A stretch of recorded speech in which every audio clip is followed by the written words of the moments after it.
So this car over here, we found a whole bunch of acorns and a bunch of stuff jammed down there. And there's a bunch of chewed wires, so some little animal has been living in there and storing acorns and eating them and chewing wires and hoses. And it's got a bunch of check engine lights, so we're trying to figure out what the problem is, find out if it's something wrong with the car, if it's something that the animal caused, and figure it out and fix it.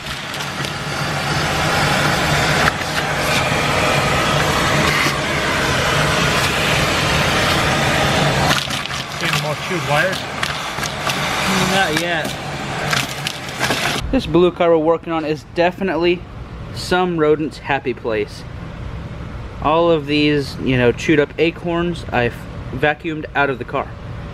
Which seems crazy there's this many chewed up acorns in the engine bay of one car. But we'll do everything we can to make this one a lot better than when it came in. Alright, so just did a good pressure wash. Now we can see what's going on. Between vacuuming and pressure washing, we got rid of all the storage from some little rodent thing that lives there. And again, any kind of dripping oil.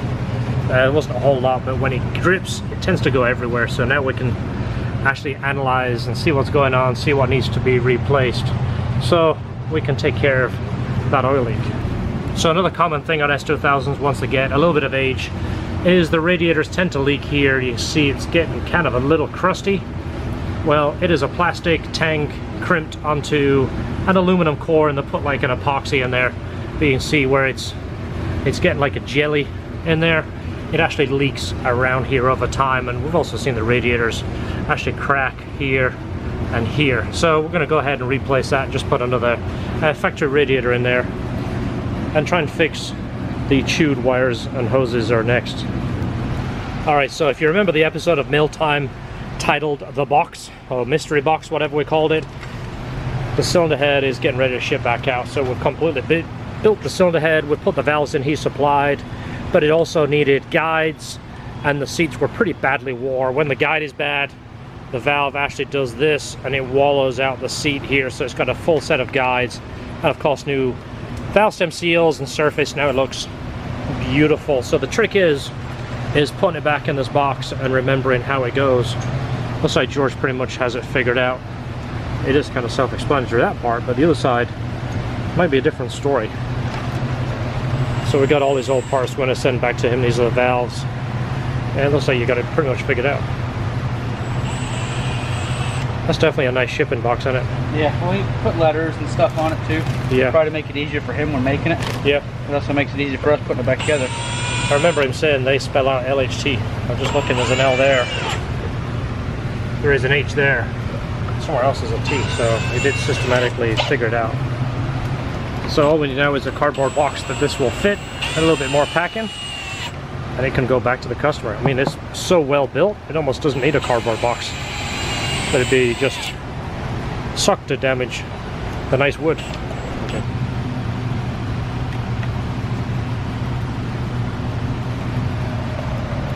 There it is, ready to go in a box and ship the box back. So we're diagnosing a slight misfire in this car, and it's so nice to be able to run the injectors and verify that one doesn't do a whole lot. Something we used to do with the Japanese B16s with stick. Yeah, you see that? It works a little bit. It's like the old days when you started at work and you carry a hammer in the car. There you go. It works now and again. So there's his misfire problem. Yeah, you see it works here and there. You just got to show him how to do that. What we do is we'll mark it. And anyway, we're going to go ahead and strip those down and clean them. See if that's something we can fix. We just did this. This was jet black. It kind of looked like this. So that is getting done next. We're going to flush that all the way out, clean it, replace it, bleed it, run half a quart of fluid through there, double check everything's good. But this is so important. I can't stress this enough. Stay on top of your fluids. Do this at least every 3 years. More frequent if you can. Look how beautiful that is. There's nothing better than seeing the bottom of the reservoir of your clutch, right? Well, there's some things better, but not many. The Bay Area, featuring the most entertainers on the west coast of Florida. Whether you come to Trick is to catch as much in your hand as you can. That doesn't look too bad, does it? No. So this has about 47,000 miles on this fluid since we changed it last. And even though this is just a normal run around, he's not beating on the car, racing it, the oil still breaks down. It's a good idea to change it regularly. So it's now running super smooth. We cleaned the injectors, got it to fire on all cylinders, did the valve adjustment, of course serpentine belt, fluids, brake, clutch, fluid flush, and right now we're just bleeding the radiator. We never did find out who gave us this, did we? No, just showed up. So whoever sent us this, again, thank you. We would have put it on mill time. I don't know if we did, but nobody said who sent it, but we use it with our adapter. And it's kind of nice because there's a glance. You can actually see what's going on. Yeah, the other one's solid. You couldn't see anything going on. Yeah, it was bright yellow, but this is nice. Yeah, I like that a lot. We bleed them all this way. So now it sounds a million times better. We're just gonna let it warm up all the way, verify it, check it for codes.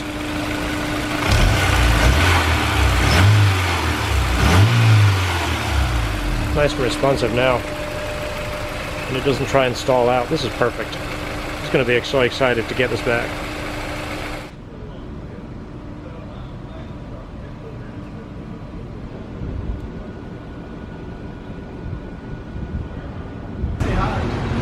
You don't have to.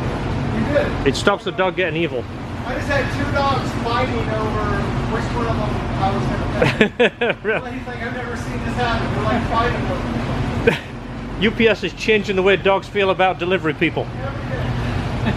So this is kind of like a meal time. Wow, look at that. Look at that strength right there. So this is for George. George now has a flick knife. Do that again. Just in case there's any gang members looking to re-record. Don't scratch the bench. Do it again. So if you're looking for a gang member, he comes with his own knife. It's pretty intimidating. So this isn't an official mill time, but it is kind of cool because this is for one of George's projects. And as you've seen now, George has a couple of projects. I did tease it in one of the last videos. Well, I'm trying to not make one too much of a project. No. Just do a couple small things to it. Just because you can't leave anything alone. Yeah, that's easier said than done. That's the, I'm just going to do this one thing and then I'm done. Yeah. There's a bracket. There it is. All right, that concludes mill time. It's a bracket. Yeah, this is the new style one. It is? Yeah. Okay, so you want to tell everybody what it is real quick? It's a bag of bolts. This is DC5 mounts, or EP3 mounts, since they take the same thing.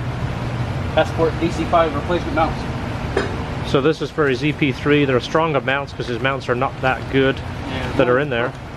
One's broken, of course. This is all in preparation for the future goals, which is obviously a bigger motor.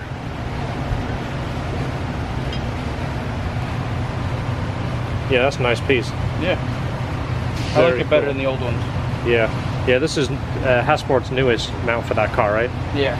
Because they used to duplicate that one on the driver's side, which was kind of like Up like a and down, flat yeah. plate like this and a bolt. I think that's where that one goes. Yeah, if not, it can be forced to go somewhere. We can always re-drill it, cut and weld it, and make it fit. Anything else in there? Another bracket. There's any mouse poop in there, is there? Hi, Esther. Hi. How are you? Good. What's going on? Just stop tops and stuff. Another meal time with George. Oh, mail time. Have a little jingle. Mail time. Mail time. We should. That's a big looking mat. I like how it's always pocketed. It Yeah. always looks thick and bulky, but they always take the time to pocket this and lighten it up so it's not just thick chunks of aluminum. And it's pocketed in here too. If you guys know anything about machining, you know, this is just a technique to take some of the weight out of it and also make it look a little bit cooler. So we're trying to find a way to reduce the sound on this car. He's complaining it's a little bit loud.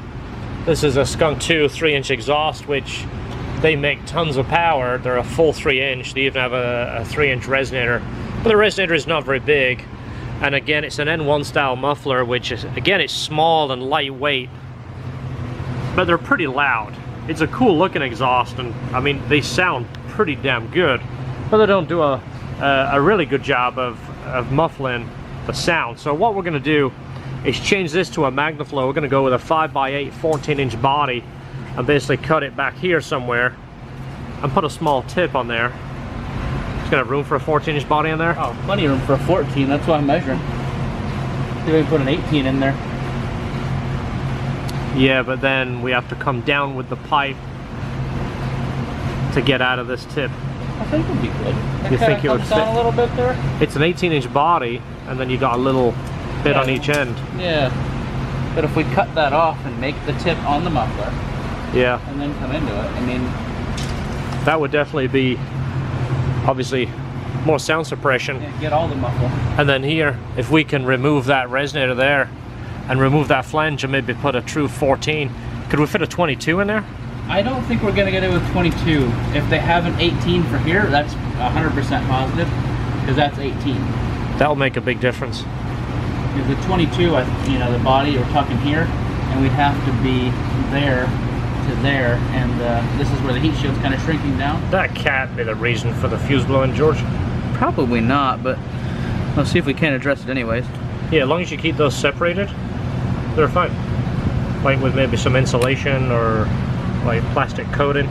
Just do that. Yeah, if you just do that, put like a piece of wood between them. So it looks like that is the problem. This had a fuse blowing problem. Some HIDs was put in that wasn't put in correctly and dangling by the wires and causing a short. So he supplied us a new HID kit. We're going to install it, fix that wiring issue, find a nice piece of wood to put between it. Does that have any damage on that wire too? It doesn't look like it. Alright, easy fix. It's like anything, it's an easy fix once you find the problem. Yes, the lights work. So another one crossed off the list. Power steering pump makes a noise. That guy right there.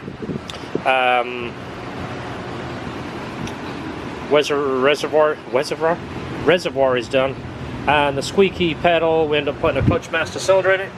Can't see it, but one of our previous videos we talked about a bushing being missing. Well, it was missing on this one too, and we actually made a bushing out of brass so we could keep on time with this car. So now this is done, the wiring's done. That just needs to be taped up and secured so it doesn't rub through anything. George insulated a lot of the bad wiring and mounted the boxes. Next is going to be the exhaust. We're going to put the bigger muffler and bigger resonator. We already showed you that. We'll go back under the car and take a look.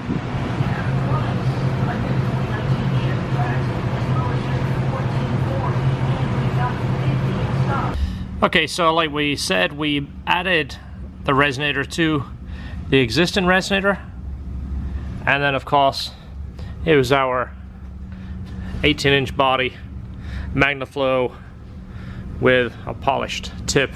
It kind of looks, let me turn the light off, kind of looks stock Type R-ish, which is the kind of look I like. It's not flashy, it disappears.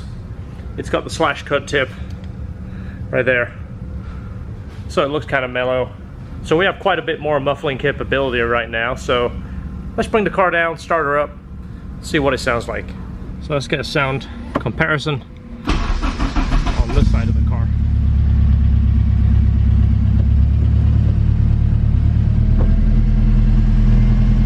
We'll go ahead and let it warm up. It's cold right now. Get some temperature in it. It's tough to see with these gauges, the way the gauges are set up. You can't see the temp gauge and you can't see the fuel gauge, but we'll let it warm up and get some sound clips. You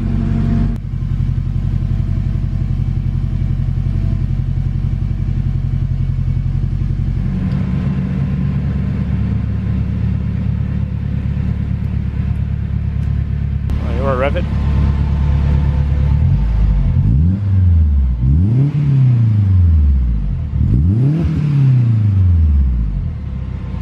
You can actually hear the turbo now. Yeah, it's nice and deep. Huh? Yeah, now it's deep, it's quiet. That's much better. I think he's going to like that. So we're going to call this one done. We did everything on his list. We made it actually way quieter than we were anticipating because we added a resonator rather than just replacing one. Go ahead and give it a rev again, George.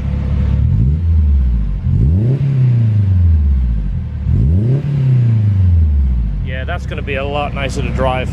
And again, cars are fun when they're loud, but loud gets old pretty quick. We've said this before. It's only fun for the first day, then it starts to get on your nerves. So having power and having a little bit quieter is just icing on the cake. So this one is done. We'll call him and then on to the next. So you know by now, watching our channel, that our favorite pump is the GSS 342.